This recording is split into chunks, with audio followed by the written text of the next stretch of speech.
नमस्कार दोस्तों, स्वागत है आपका अपने YouTube channel the MCQ point पर, जहां आप मेरे साथ जुड़कर अपनी तैयारी को और मजबूत बना सकते हैं। दोस्तों, पीवाई की बेस्ट 50 एमसीक्यू का चौथा सेट है, जो कि सभी एग्जाम एसएससी, रेलवे या स्टेट या कोई भी एग्जाम हो, सभी को ध्यान में रखकर बनाया गया है और यह आपके एग्जाम के पॉइंट ऑफ व्यू से काफ़ी यूजफुल होगा। चलिए देखते हैं पहला क्वेश्चन। निस्वादी अर्थव्यवस्था में मुख्य रूप से किस पर बल दिया गया है? व्यय, विनिमय, विदेशी व्यापार, कर लगाना। तो दोस्तों हमारा आंसर होगा व्यय। निस्वादी अर्थव्यवस्था में मुख्य रूप से व्यय पर बल दिया गया है। अगला क्वेश्चन है, यदि औसत राजस्व एक समस्तरीय सीधी रेखा है तो सीमांत राजस्व होगा। हमारा आंसर होगा सी, औसत राजस्व के समरूप। यदि राजस्व एक समस्तरीय सीधी रेखा है तो सीमांत राजस्व औसत राजस्व के समरूप होगा। अगला क्वेश्चन देखते हैं, गुप्त काल के दौरान कौन सा सिक्का चांदी में जारी किया गया था? तो दोस्तों गुप्त काल के दौरान रुपये का जो सिक्का है चांदी में जारी किया गया था। हमारा आंसर सी होगा।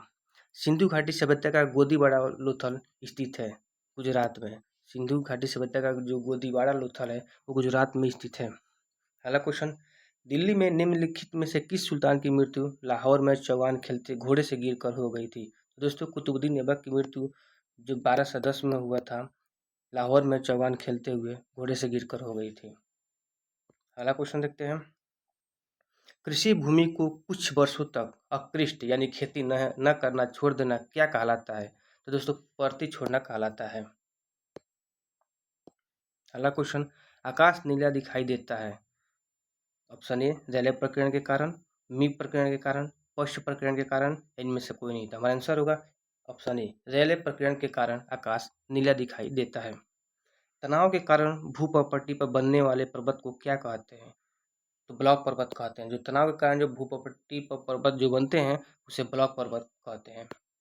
अगला क्वेश्चन है, निम्नलिखित में से कौन सा एक परजीवी शैवाल का उदाहरण है? दोस्तों यहाँ परजीवी शैवाल के बारे में बताना है। जो सेफेलुरस जो शैवाल है वो परजीवी शैवाल है। आईवीएफ तकनीक का सबसे पहले आविष्कार किया गया था, यानी कि आईवीएफ तकनीक का सबसे पहले आविष्कार किसके द्वारा किया गया था? तो हमारा ऑप्शन ए होगा, पैट्रिक स्टेप्टो और रॉबर्ट एडवर्ड के द्वारा किया गया था। अगला क्वेश्चन है, जैव विविधता क्या है? जैव विविधता क्या है? तो दोस्तों जैव विविधता एक वनों में बहुत से प्रकार के पेड़ पौधों और प्राणी जाति को ही जैव विविधता कहा जाता है। अगला क्वेश्चन, निम्नलिखित में से किसमें प्रकाश के पूर्ण आंतरिक परिवर्तन की परिघटना प्रयुक्त की जाती है? तो पूर्ण आंतरिक परिवर्तन की घटना के बारे में पूछ रहा है, तो हमारा ऑप्शन सी होगा, इंद्रधनुष का जो निर्माण होता है उसमें पूर्ण आंतरिक परिवर्तन होता है। गुरु नानक उत्तराधिकारी कौन हुआ? दोस्तों गुरु नानक के जो उत्तराधिकारी थे गुरु अंगद हुए। अगला क्वेश्चन, अकबर अपना धार्मिक विचार विमर्श कहाँ करता था? तो दोस्तों अकबर जो अपना धार्मिक विचार विमर्श वो इबादत खाना में करता था। ऑप्शन सी होगा, इबादत खाना। कोई भी राजनीतिक धर्म से रहित नहीं है, यह कथन किसका है? तो महात्मा गांधी ने कहा था कि कोई भी राजनीति धर्म से रहित नहीं है। यह कथन जो है महात्मा गांधी का है। पशुपालन के साथ खेती को क्या कहते हैं? तो मिश्रित खेती कहते हैं। किस प्रकार के पौधों से कोको और चॉकलेट प्राप्त की जाती है? तो झाड़ी प्रकार के जो पौधे होते हैं उसी से चॉकलेट और कोको प्राप्त किया जाता है। अगला क्वेश्चन, सबसे बड़ा एक कोशिकीय जीव। दोस्तों सबसे बड़ा एक कोशिकीय जीव के बारे में पूछ रहा है, तो अमीबा जो है सबसे बड़ा एक कोशिकीय जीव है। अगला क्वेश्चन देखते हैं, क्रिस्कोग्राफ। क्रिस्कोग्राफ जो पौधों के विकास के मापता है। दोस्तों ये भी ध्यान रखना, क्रिस्कोग्राफ क्या करता है? तो पौधों के विकास का जो मापन होता है वो क्रिस्कोग्राफ के द्वारा किया जाता है। इसका आविष्कार किसने किया था? जेसी बोस ने क्रिस्कोग्राफर का आविष्कार किया था। महारंध्र जो एक द्वारक है कहाँ होता है?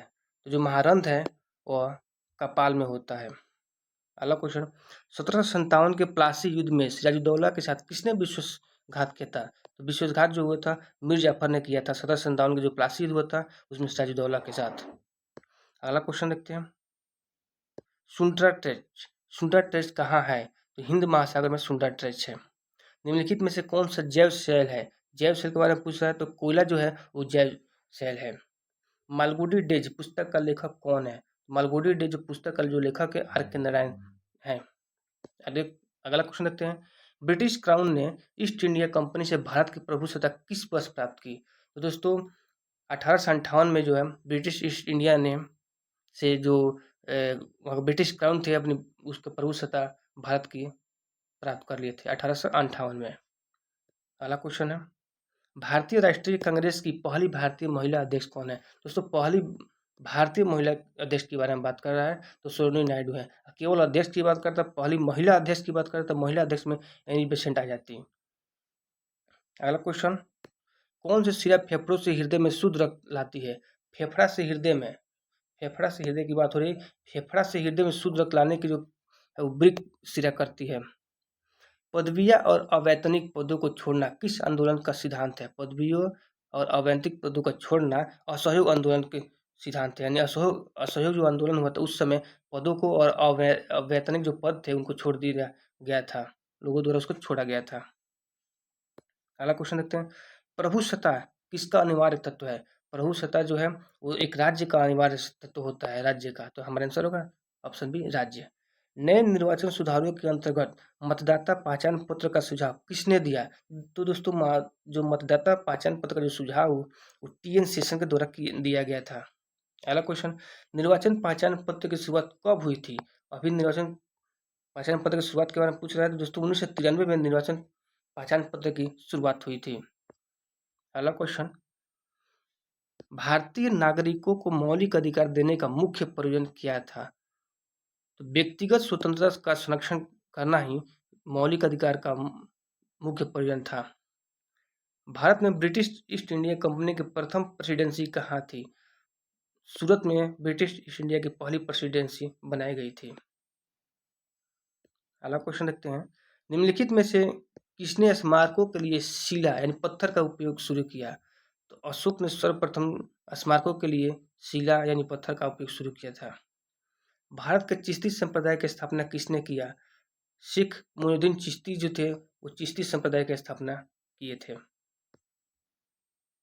रामकृष्ण मिशन, जो कि रामकृष्ण मिशन की जो स्थापना 1896 में हुआ था, किसने किया था?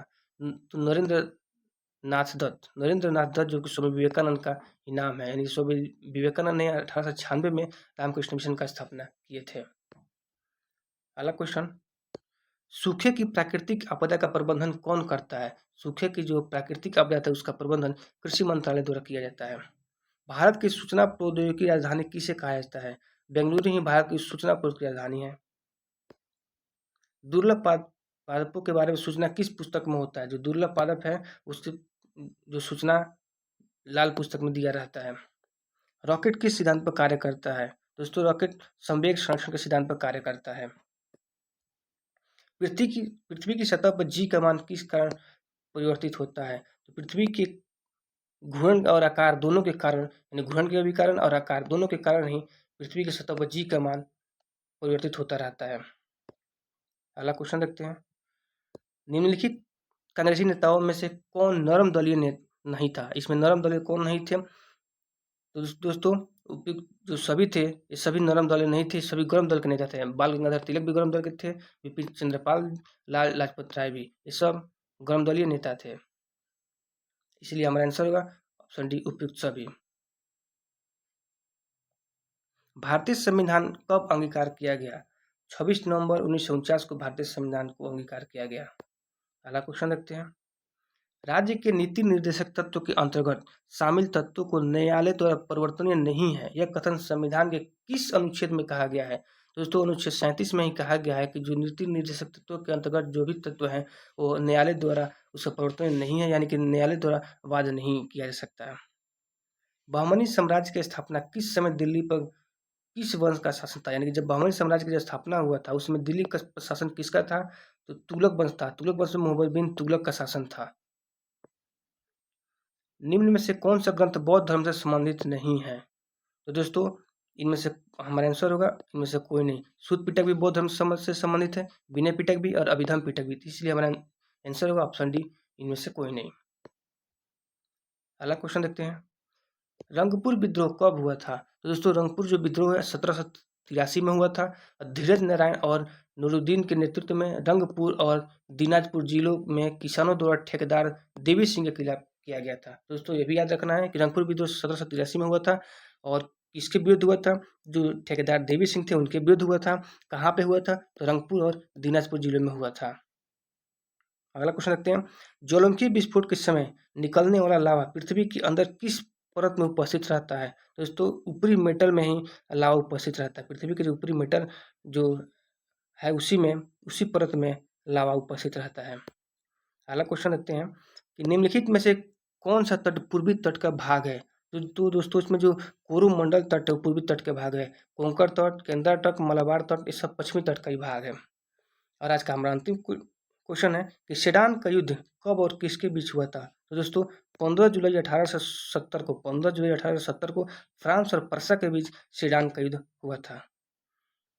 तो दोस्तों अगर वीडियो अच्छा लगा हो, पसंद आया हो तो वीडियो को लाइक करें और चैनल को सब्सक्राइब करें। Thank you for watching.